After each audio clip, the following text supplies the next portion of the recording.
नमस्कार दोस्तों, Raman astrologer from Chandigarh. जैसे कि हमारे एपिसोड चल रहे हैं जो लर्न एस्ट्रोलॉजी करना चाह रहे हैं, जिनके अंदर बहुत हैवी क्रॉसिटी है।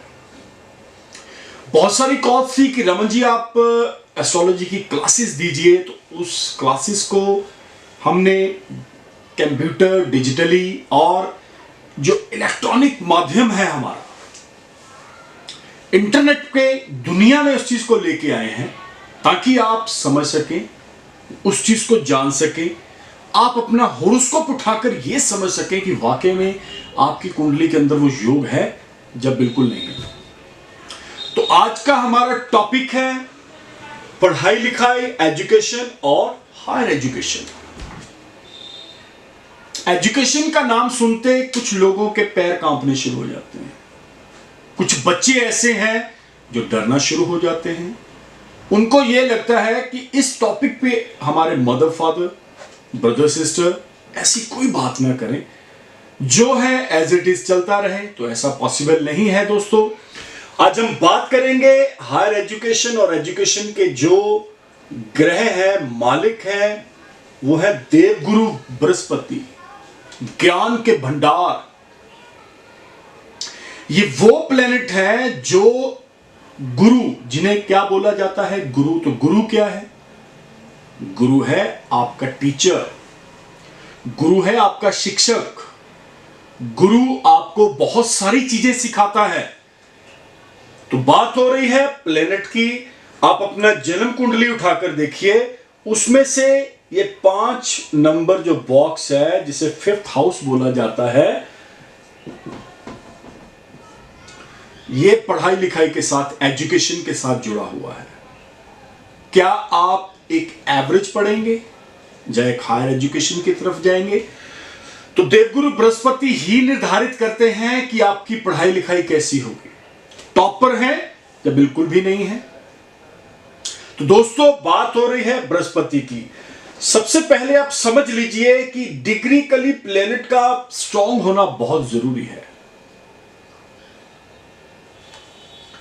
अगर जैसे मैंने लास्ट एपिसोड आया था, 1 डिग्री से लेके 30 डिग्री तक एक प्लेनेट की आयु है, उम्र है 1 to 30।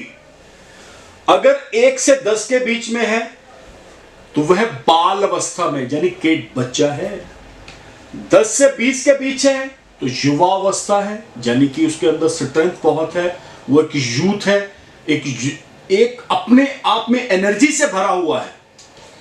और 20 से 30 वृद्ध है, एनर्जी की कमी है लेकिन ज्ञान बहुत है, तजर्बे बहुत है। तो सबसे पहले आप देखिए कि जो प्लेनेट देवगुरु बृहस्पति हैं, ये डिग्रीकली कितने हैं। अगर बच्चा 15 साल, 10 साल का है या 8 साल का है, उस समय के पश्चात ही उसको देवगुरु बृहस्पति की 16 वर्ष की महादशा लग गई और बृहस्पति यहां पे युवावस्था पे हैं, तो समझ लीजिए वो अपने आप में ऐसा बंदा बन जाएगा जो हायर एजुकेशन की तरफ जाएगा। Topper, he is the topper. बोलते हैं 99% आ गए, कईयों को तो मैंने देखा 100% ही आ गए। तो हाउ टू पॉसिबल? जिन बच्चों का देवगुरु बृहस्पति जुपिटर स्ट्रांग होगा, उनका फोकस, कंसंट्रेशन लेवल और मेमोरी बहुत शार्प होगी। वो एक बार किताब पढ़ ले तो उनको बार बार पढ़ने की जरूरत नहीं पड़ती, वो एक बार में ही समझ लेते हैं क्या है। तो किसी भी टॉपिक के ऊपर अगर आप उनसे बात करते हैं तो वो बहुत जल्द उसका आंसर देने में सक्षम होते हैं। अब बात हो रही है देवगुरु बृहस्पति की, मैंने बताया है। इसके बाद अगर 11th बॉक्स के अंदर देवगुरु बृहस्पति बैठे हुए हैं, तो ये भी आपको हायर एजुकेशन की तरफ लेके जाएंगे। देवगुरु बृहस्पति की जो 7th दृष्टि है, ये किस पर पड़ रही है? यह पंचम भाव। इन्हें क्या बोला जाता है? इन्हें बोला जाता है कि देवगुरु बृहस्पति की जो 7th, इनकी दृष्टियां ही अमृत दृष्टियां हैं। तो आप मेरा शब्द को ध्यान से सुनेगा, अमृत दृष्टियां। अमृत क्या है? नाम सुनते ही क्या आता है? पॉजिटिव। तो 11वें घर से पंचम के ऊपर दृष्टियां पड़ रही हैं, महादिशाएं लग जाएं, डिग्रिकली स्ट्रांग हो जाएं, तो यू आर ए टॉपर।